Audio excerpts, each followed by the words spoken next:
Jake Morrison stood on the bridge of the colony ship Freedom and watched Earth die. The sun had grown too large, too hot, and too dangerous. Orange flames stretched across space like fingers reaching for the small blue planet that had been humanity's home for millions of years. "All ships report ready for departure, Captain," said his communications officer, Lieutenant Danny Park. The young man's voice shook slightly as he spoke.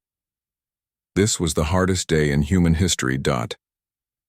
Jake nodded and looked at the main screen. 12. Massive ships floated in formation around Earth's orbit. Each ship carried between 200,000 and 300,000 people. These were the last humans leaving their dying world. Everyone else had already died when the sun started expanding years earlier. "Signal the fleet," Jake said quietly. "Begin departure sequence." On the research vessel New Horizon, Admiral Lisa Barnes watched the same scene through her observation window. She commanded the science division of the Exodus fleet. Her job was to document everything they found in deep space and help locate a new world for humanity to call home. "Admiral, we're receiving the departure signal," reported her aide. "Commander, Pete Johnson." Lisa took a deep breath. She had been born on Earth 45 years ago. Now she would never see it again. "Acknowledged. Begin recording all data. History will want to know how this day went." Dr. Kevin Walsh worked frantically at his instruments in the New Horizons main laboratory. As the fleet's chief physicist, he monitored the space around them for any dangers. The readings on his screens made him frown with worry. "Something's not right," Kevin muttered to his assistant, Dr. Carol Green. "I'm detecting unusual energy patterns ahead of our planned route." Carol looked over his shoulder at the displays. Strange waves of energy pulsed through space in patterns she had never seen before. "Should we report this to the Admiral?" "Not yet," Kevin said.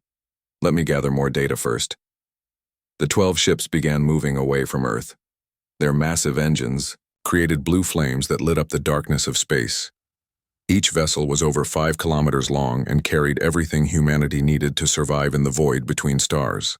Food production systems, manufacturing equipment, schools, hospitals, and homes for millions of people filled the ships from top to bottom. Jake watched Earth shrink behind them on his main screen. The dying sun had already started consuming the outer atmosphere. Within a few more years, nothing would be left of humanity's birth world except memories. "Captain, we're receiving a message from the Galactic Alliance," Danny reported. "They wish us good fortune and safe travels." The Galactic Alliance consisted of 17 different alien species that controlled most of known space. Humans had been members for over 50 years, trading and sharing technology with their alien neighbors. Now humanity was leaving Alliance, space entirely, heading into the unknown regions beyond the galaxy's edge. "Send our thanks," Jake replied.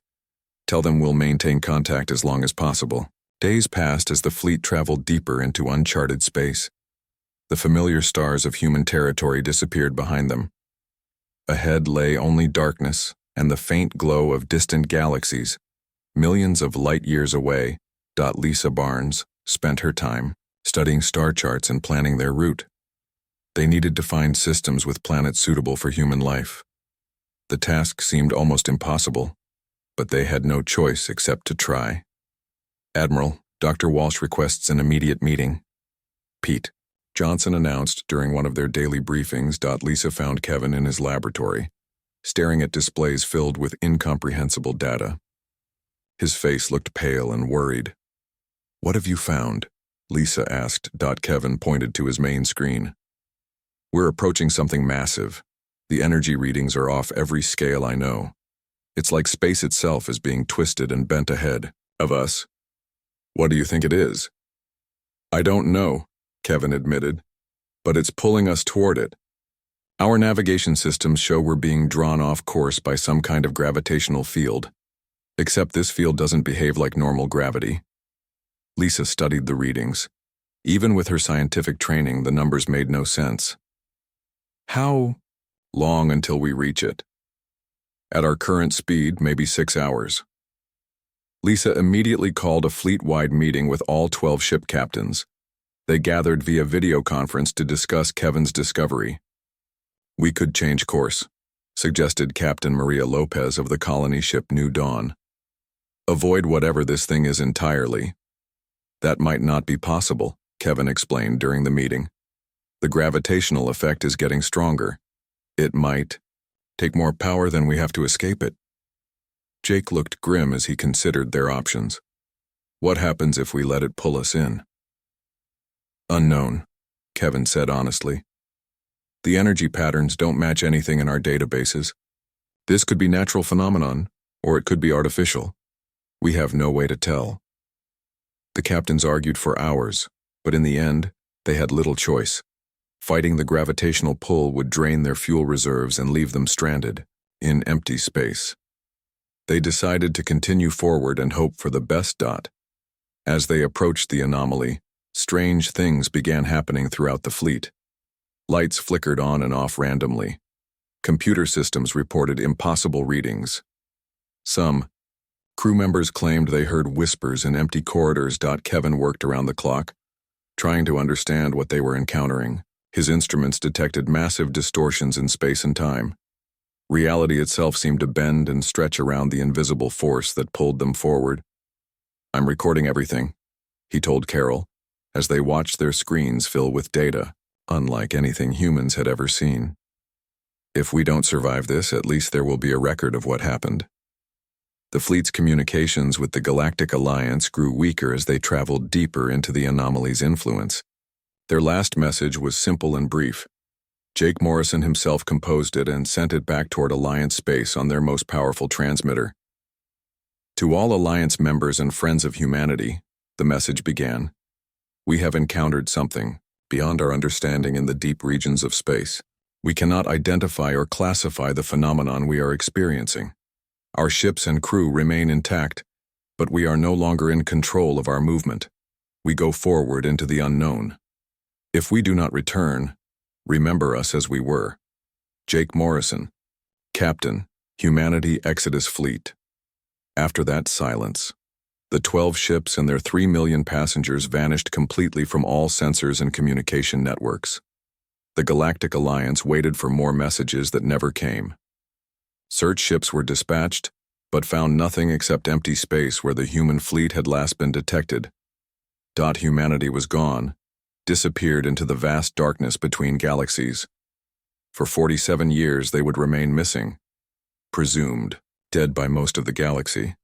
But they were not dead. They were learning things that would change them forever. Commander Veltar of the Zephyrian Navy received the mission briefing 3 weeks after humanity's final transmission. His tall, blue-skinned form stood rigid at attention as Admiral Quixana, a crystalline being from the Crystalline Collective, explained the situation. The human Exodus fleet has vanished completely. Quixana's voice rang like musical chimes. We need to mount the largest search operation in Alliance history. Veltar nodded his elongated head. The Zephyrians had worked closely with humans for decades. Their advanced sensor technology made them ideal for deep space reconnaissance. What was their last known position? Sector 7 Alpha, approximately 47 light-years beyond the galactic rim, Quixana replied. They reported encountering an unknown phenomenon before communication ceased. The search operation began immediately. 50 ships from 7 different Alliance species spread out across the region where humanity had disappeared. They searched for weeks, then months, finding nothing except empty space and distant stars. On the Alliance capital world of Nexus Prime, Senator Patricia Wells fought desperately to keep the search active. She was one of the last human representatives in the government, and she refused to give up hope. We cannot abandon 3 million people, Patricia argued during a heated session of the Alliance Council. They are our allies and our friends. Senator Brechtal of the Morvanian Republic disagreed strongly. His reptilian features showed obvious annoyance. We have spent enormous resources on this search. Perhaps it is time to accept that the humans are lost. Patricia slammed her hand on the council podium. Would you want us to give up searching if it were Morvanian ships that had vanished? The argument continued for hours, but Patricia's passion convinced enough senators to vote for extending the search. However, she could see the growing frustration on many faces. The other species were beginning to lose patience. Years passed with no results. Search teams explored thousands of star systems in the region where humanity had disappeared. They found dead worlds, gas giants, asteroid fields, and stellar phenomena, but no trace of the 12 human ships. Commander Veltar led 7 separate expeditions into the deep void beyond the galaxy's edge. His ship, the Starlight Seeker, was equipped with the most advanced sensors in the Alliance fleet. Still, they found nothing. Perhaps the humans encountered something that destroyed them instantly, suggested his science officer, Dr. Yixara, during one of their meetings. Their ships could have been completely disintegrated. Veltar considered this possibility. But where are the debris fields? Every ship destruction leaves some trace. We have found nothing at all. The mystery deepened with each failed search mission. It was as if the human fleet had simply stopped existing. Back on Nexus Prime, Patricia Wells watched helplessly as support for the search continued to weaken. Other senators began talking about practical matters like redistributing human territories and trade routes. The humans controlled 17 star systems before their exodus, Senator Krell of the Hegemony pointed out during one council session. These systems contain valuable resources that could benefit all Alliance members. Patricia stood to address the council. Her voice carried the weight of years of frustration and grief. Those systems belong to humanity. We cannot claim them, just because their owners are temporarily missing. Temporarily? Brechtal's voice dripped with sarcasm. It has been 15 years since their disappearance. How long must we wait? The debate raged for months. Gradually, political pressure mounted to declare humanity officially extinct. Trade agreements needed to be renegotiated. Mining rights required new owners. The galaxy could not wait forever for missing humans. Patricia fought every proposal, but she was fighting alone now. The few remaining human colonies had been gradually absorbed by other species as their populations dwindled. Earth's children who had remained in Alliance space were scattered across dozens of worlds, trying to preserve their culture while building new lives. 20-5 years after the Exodus fleet disappeared, the Alliance Council passed Resolution 2182B. It officially declared humanity extinct and opened former human territories for colonization by other Alliance members. Patricia Wells cast the single vote against the resolution. She was now the only human representative left in the government. On the former human world of New California, Governor Alan Price watched Morvanian settlers arrive to establish mining operations. The few thousand humans who remained on the planet had little choice except to welcome their new neighbors, or leave entirely. "This feels wrong," Alan told his wife Catherine as they stood on their porch, watching alien ships land in what used to be human spaceports. "We're giving up on our own people." Catherine squeezed his hand. "Maybe they found something wonderful out there. Maybe they're building a new world somewhere far away."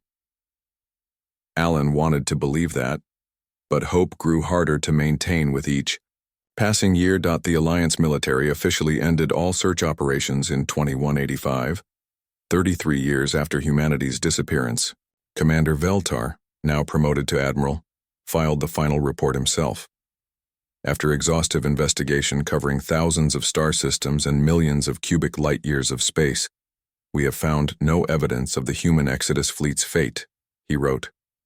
"It is the conclusion of this command that the 12 ships and their passengers encountered a phenomenon that resulted in their complete destruction. The search is hereby terminated." Veltar felt sadness as he submitted the report. He had genuinely liked working with humans. They approached problems differently than other Alliance species, often finding creative solutions that others missed. The galaxy felt less interesting without them. Senator Patricia Wells received a copy of the final report in her office on Nexus Prime. She was now 87 years old and had spent over half her life searching for her missing people. The official declaration of the search's end felt like a death sentence. She walked to her office window and looked out at the busy streets of the Alliance capital. Beings from 17 different species hurried about their daily lives, conducting business and building futures. None of them seemed to remember that humans had ever existed. Patricia opened her desk drawer and pulled out a small photograph.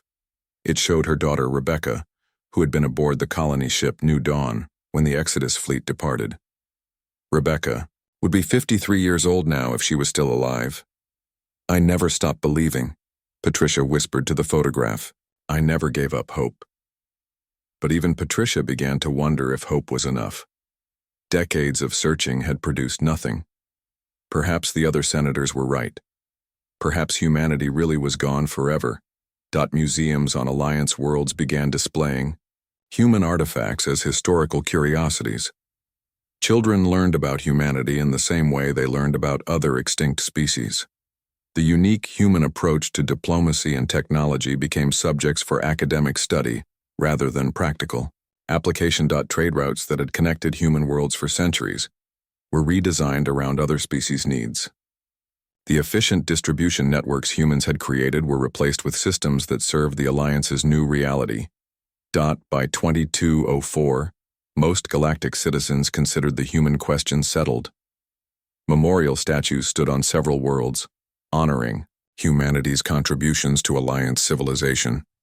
But these monuments felt more like tombstones than tributes. Patricia Wells, now 99 years old, and one of the last people who remembered humanity's golden age, spent her final years writing memoirs that few beings bothered to read. She died peacefully in her sleep, still believing that somewhere in the vast darkness of space her people lived on. The galaxy moved forward without humanity, adapting to their absence and filling the void they had left behind. But space is vast and full of mysteries. Sometimes what appears to be lost forever is simply learning how to return in ways no one could ever imagine. Commander Ryan Torres was having a routine day patrolling the outer edges of Alliance space when his sensor officer, Lieutenant Sam Rodriguez, called out from his station. "Commander, I'm reading massive gravitational distortions approaching from beyond the rim," Sam said, his voice tight with confusion. "These readings don't match any known ship types." Ryan moved to stand behind Sam's console. The patrol cruiser Ranger was one of the Alliance's newest vessels, equipped with sensors that could detect objects thousands of light years away. What Ryan saw on the displays made him frown deeply. "How large is this contact?" Ryan asked. Sam double-checked his instruments. "Sir, if these readings are accurate, the object measures approximately 800 kilometers in length and 200 kilometers in width." Ryan stared at the numbers. "That's impossible. Nothing that large could move through space. Run a full diagnostic on the sensor array." While Sam ran system checks, Ryan contacted Alliance Command. "Admiral Marcus." Kane answered the communication from his office on Nexus Prime. "Commander Torres, what's your status?" Kane's weathered face appeared on the main screen.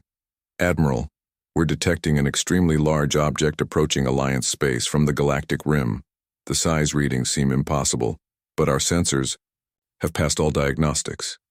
Kane leaned forward in his chair. "What kind of object?" "Unknown, sir. The gravitational signature suggests it's artificial, but nothing in our databases matches these specifications." Kane considered this information. In his 30 years of military service, he had never encountered anything that could challenge Alliance understanding of physics and engineering. "Maintain your position and continue monitoring. I'm dispatching additional ships to your location." Over the next few hours, 6 more Alliance vessels arrived to join the Ranger. Captain Helen Wright commanded the heavy cruiser Defender, while Captain Paul Mitchell led a squadron of fast attack ships. Together, they formed a small fleet watching the impossible object approach their space. "My God," Helen whispered when she saw the initial sensor readings. What could build something that massive? The object continued moving toward them at a steady pace. As it came closer, their sensors began picking up more details. The surface appeared to be made of materials they didn't recognize. Strange energy. Patterns flowed across the hull like living light. "I'm detecting writing on the hull," reported Sam Rodriguez from the Ranger. "Running translation protocols now." The computer worked for several minutes before producing results. When the translation appeared on their screens, every person in the small fleet felt their heart stop. The writing was in English. Human English. "That's not possible," Paul Mitchell said over the fleet communication channel. Humans have been extinct for decades. Ryan stared at the translation readout. HMS Terra Nova was clearly visible along the massive ship's hull, along with smaller text identifying it as part of the human colonial fleet. Open communication channels, Ryan ordered. All frequencies. They broadcast standard greeting messages for over an hour before receiving a response. When it came, the voice speaking was unmistakably human, but there was something different about it. Something that made everyone listening feel slightly unsettled. Alliance vessels. This is Captain Amy Foster of the HMS Terra Nova. We appreciate your escort, but it is not necessary.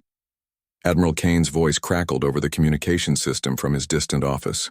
Captain Foster, this is Admiral Marcus Kane of the Galactic Alliance Navy. Our records show humanity as extinct for the past 47 years. Please explain your presence here. Amy Foster's laugh was musical but somehow cold. Reports of our death have been greatly exaggerated, Admiral. We have returned home. Ryan activated his ship's external cameras to get visual confirmation of the vessel. What he saw defied every principle of engineering he had ever learned. The HMS Terra Nova was indeed massive beyond comprehension, but it moved through space with impossible grace. Its hull seemed to shimmer and shift, as if it existed in multiple dimensions simultaneously. Captain Foster, we need to verify your identity and intent, Admiral Kane continued. Please prepare to be boarded for standard inspection procedures. The "yo" response came immediately. That will not be necessary, Admiral. As they watched, the HMS Terra Nova began moving forward through their formation. Ryan ordered his ships to maintain formation and block its path. But what happened next left everyone speechless. The massive human ship simply passed through the Alliance vessels. Its hull became translucent, then completely transparent, allowing the Terra Nova to phase directly through their ships without any physical contact. Ryan felt a strange tingling sensation as the enormous vessel passed through the Ranger like a ghost. How is that possible? Helen Wright demanded over the communication channel. Captain Foster's voice carried a note of amusement. We learned much in the deep dark, Captain Wright. The void between galaxies is an excellent teacher for those willing to listen. Admiral Kane's face appeared on all their screens, his expression grim with worry. Captain Foster, you will stop your vessel immediately and submit to inspection. This is not a request. The HMS Terra Nova continued moving toward Alliance space, completely ignoring the military vessels around it. Amy Foster's response chilled everyone who heard it. Admiral Kane, your weapons cannot harm us. Your ships cannot stop us. Your authority does not extend to what we have become. We are returning to protect Alliance space, not to rejoin it. Ryan watched helplessly as the massive ship moved past his fleet. Every instrument on the Ranger was going crazy, registering energy readings that exceeded maximum scale measurements. The Terra Nova wasn't just large, it was radiating power levels that dwarfed entire star systems. Foster, explain what you mean by protection, Kane demanded. The galaxy faces threats you do not yet comprehend, Admiral. We have seen them in the deep spaces where light dies, ancient things that consume worlds and leave nothing behind. We have returned to stand guard. As the HMS Terra Nova moved deeper into Alliance space, Captain Foster transmitted detailed identification codes that proved her ship was indeed descended from one of the original human colony vessels. But the woman speaking was clearly not the same species that had left the galaxy decades earlier. Her voice carried undertones that suggested vast knowledge and experiences beyond normal understanding. When she spoke, space itself seemed to listen. We will establish contact with Alliance leadership within 48 hours, Foster announced. Prepare your people for changes they cannot yet imagine. Humanity has returned, but we are no longer what we once were. The communication ended, leaving the Alliance fleet alone in space, watching the massive human ship disappear toward Nexus Prime. Ryan Torres sat in his command chair, trying to process what he had just witnessed. The ship they had encountered was clearly of human origin, but it operated according to principles that made no scientific sense. How could something phase through solid matter? Where did humans acquire such technology? Sir, should we follow them? Sam Rodriguez asked quietly.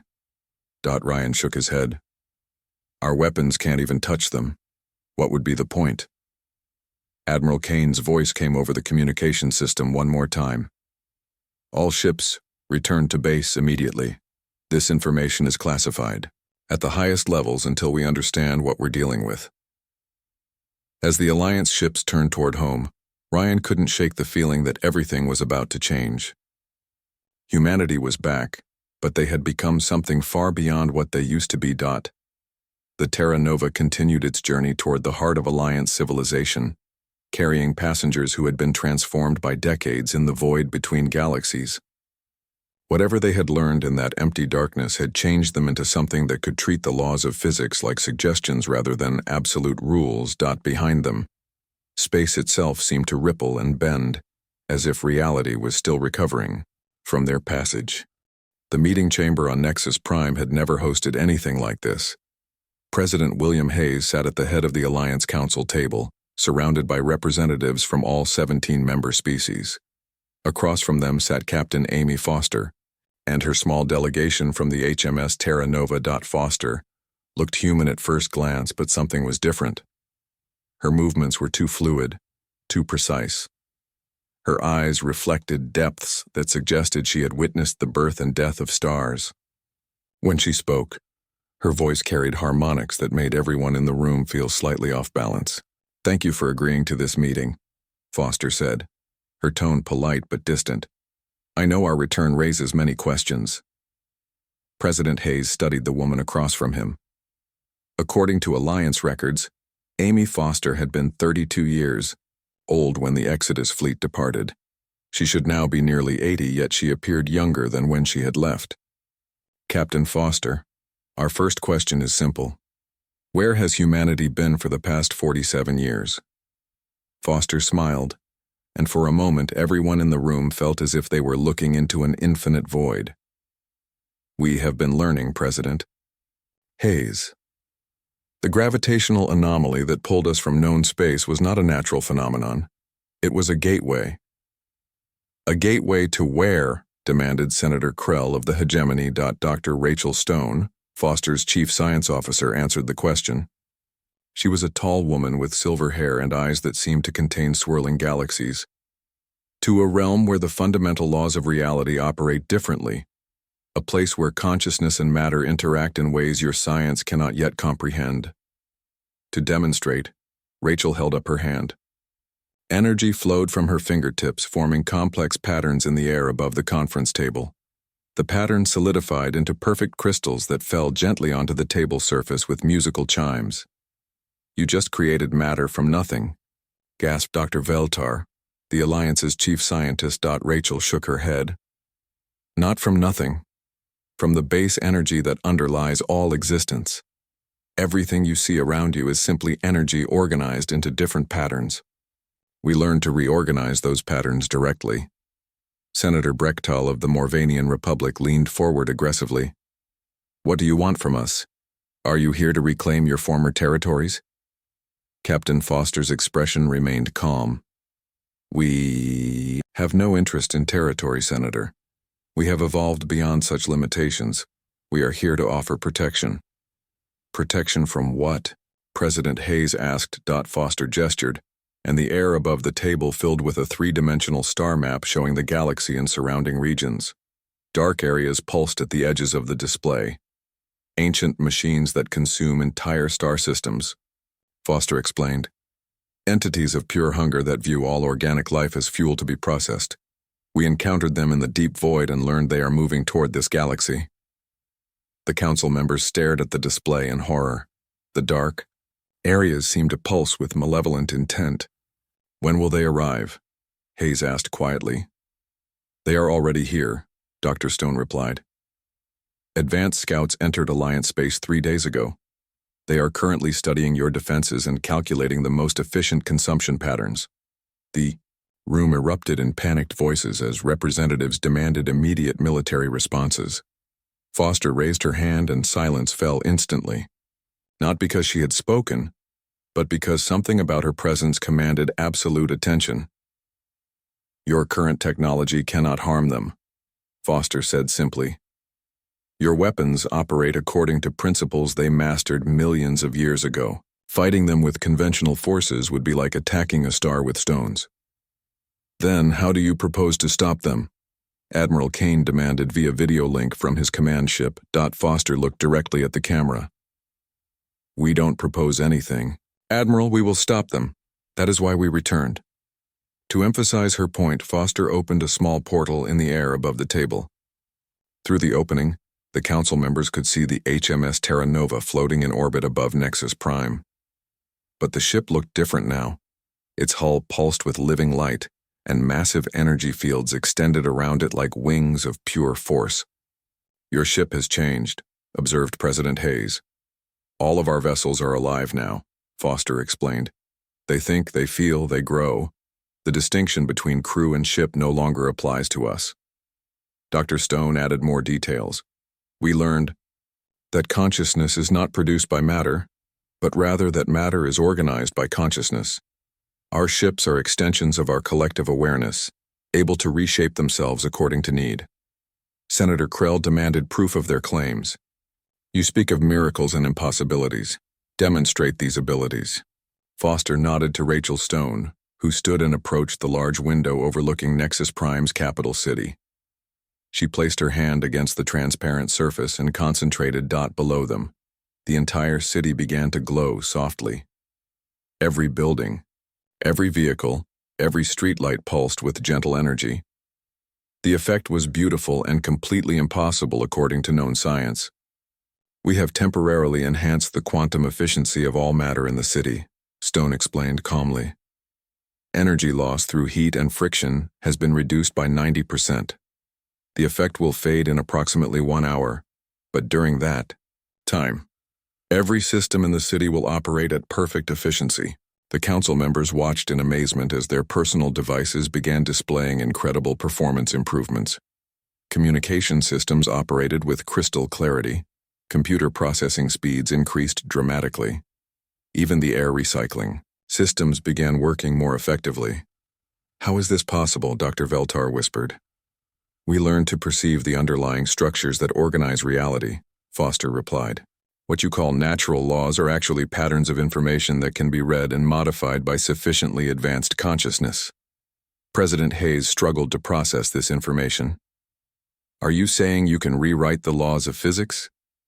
Within limits, Foster acknowledged. We cannot violate fundamental principles like conservation of energy, but we can redirect and reorganize energy in ways that appear impossible to less advanced civilizations. The demonstration convinced the Council that humanity had indeed acquired extraordinary abilities, but it also raised disturbing questions about their intentions. What do you want in return for this protection? Hayes asked carefully. Foster quote, S smile was enigmatic. Nothing you can give us and everything you already possess. Explain. We want nothing material, no territory, no resources, no political power. But we require that organic consciousness be allowed to continue developing throughout this galaxy. The machines we face seek to eliminate all independent thought. We cannot permit that.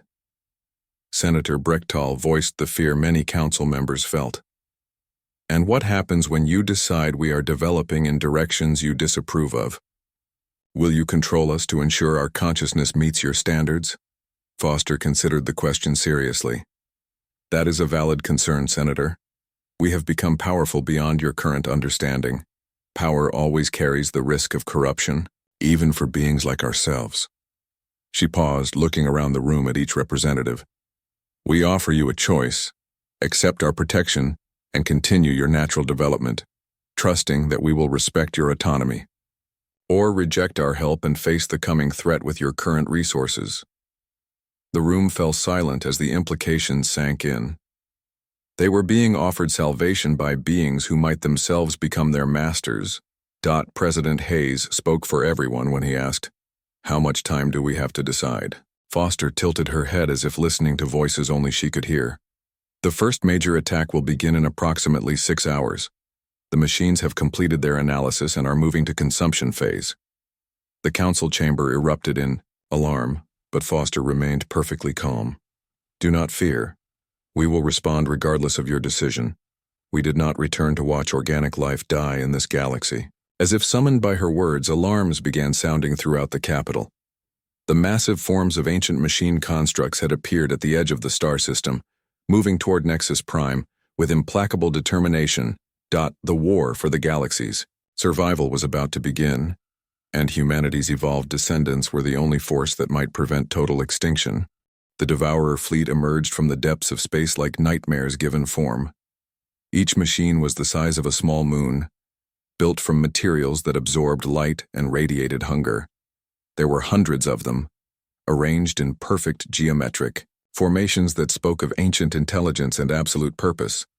Admiral Marcus Kane stood on the bridge of his flagship, the Alliance battleship Determination, watching his sensors track the approaching threat. His fleet consisted of every available warship in Alliance space, over 300 vessels representing the combined military might of 17 civilizations. All ships, prepare for engagement, Kane ordered, knowing his words were probably useless. If Captain Foster was right, their weapons would be completely ineffective against enemies this advanced. President William Hayes spoke to the entire fleet from his secure bunker on Nexus Prime. Today we face extinction or survival. Fight with everything you have. The galaxy depends on us all. The first Alliance attack began with coordinated strikes from long-range missile systems. Thousands of high-energy projectiles streaked across space toward the Devourer machines. Kane watched hopefully as the missiles approached their targets. The weapons simply ceased to exist when they reached the enemy fleet. No explosions, no impacts, just instantaneous conversion from matter to nothing at all. They're not even bothering to defend themselves, reported Kane's sensor officer, Lieutenant Colonel Janet Brooks. Our weapons are being absorbed before they can strike. The Devourers began their response.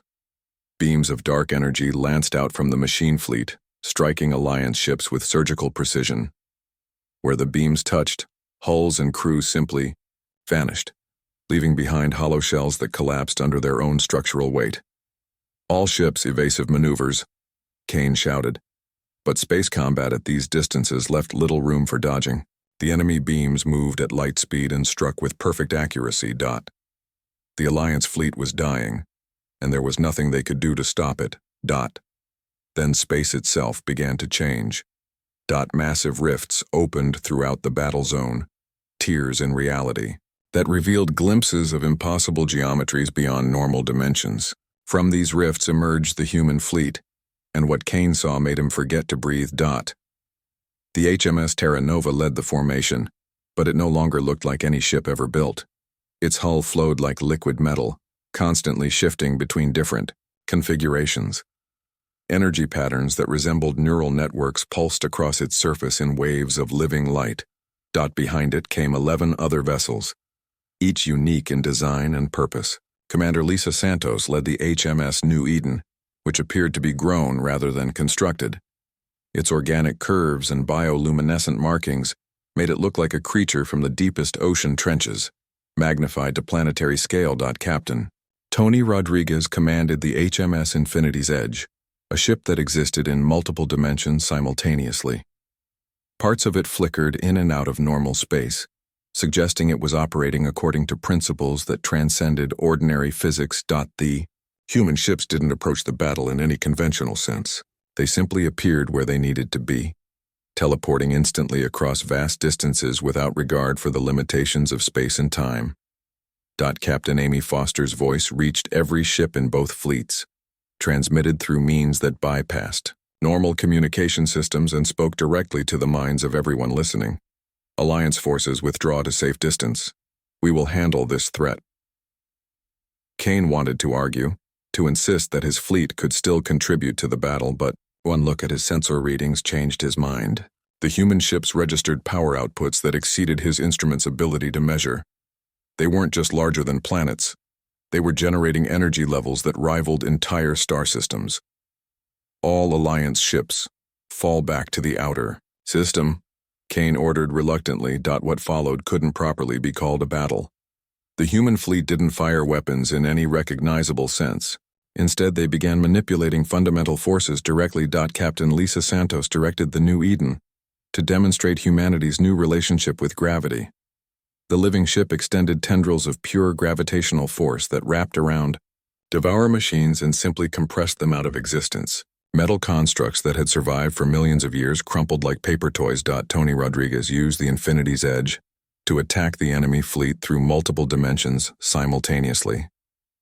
Devourer machines found themselves being struck by weapons that bypassed their defenses entirely, hitting them from angles that didn't exist in normal space-time. Other human ships demonstrated equally impossible abilities. Commander Steve Blake's vessel, the HMS Eternal Light, manipulated electromagnetic forces to turn the Devourer's own energy fields against them. Captain Mary Johnson commanded the HMS Deep Thought, which attacked enemy machines by altering the quantum states of their component atoms. The battle was over in minutes. Hundreds of ancient war machines that had consumed countless civilizations across the galaxy were reduced to scattered particles floating in space. But the most impressive display came from Admiral Helen Wright, commanding the flagship HMS Eternal Dawn. Her ship existed as pure consciousness made manifest, a vessel of living thought that could reshape reality through focused will alone. Remaining Devourer forces throughout the galaxy, Helen's voice resonated through space itself, reaching machines hidden in distant star systems. Depart this galaxy immediately or face complete elimination. The response was immediate. Every surviving Devourer construct began retreating toward intergalactic space, their ancient programming recognizing a force they could not overcome. Admiral Kane watched the impossible battle conclude and tried to process what he had witnessed. Captain Foster, how did you acquire these abilities? Amy Foster materialized on his bridge without using any visible transportation method. She appeared solid and real, but Kane's instruments insisted she wasn't actually there. We spent 47 years learning from entities that exist beyond the normal boundaries of space and time, Foster explained. Teachers who showed us that consciousness, not matter, is the fundamental force underlying reality. What kind of entities? Foster's smile suggested experiences beyond Kane's ability to comprehend. Beings that were building universes when your species were still single-celled organisms. They taught us that the physical realm is simply organized thought, given temporary form. Dr. Rachel Stone appeared beside Foster, her presence equally impossible and equally real. Every atom in existence is a crystallized idea. Every force of physics is a thought made manifest. We learn to think more clearly than most species ever imagine possible. President Hayes's voice crackled over the communication system from Nexus Prime. What happens now? Do you rule over us? Foster shook her head. We are not interested in ruling anyone, President Hayes. We are gardeners now, tending the growth of consciousness throughout this galaxy. Admiral Helen Wright's presence joined the conversation, though she appeared more as a shifting pattern of light than a physical person. Organic life represents the universe's attempt to understand itself through countless individual perspectives. We protect that process because it is sacred. Kane looked around his bridge, noting how his crew members stared at the human representatives with mixtures of awe and fear.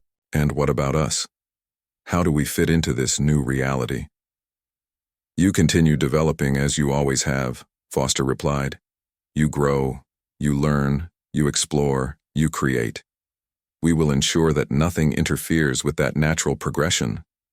She gestured toward the view screen, where the human fleet could be seen positioning itself throughout Alliance space. Each massive vessel took up station near major systems, their presence both reassuring and intimidating.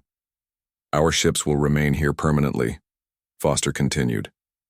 Think of them as mobile guardians, protecting organic consciousness from threats too advanced for conventional defenses to handle. Tony Rodriguez's image appeared in the conversation, his form flickering between dimensions.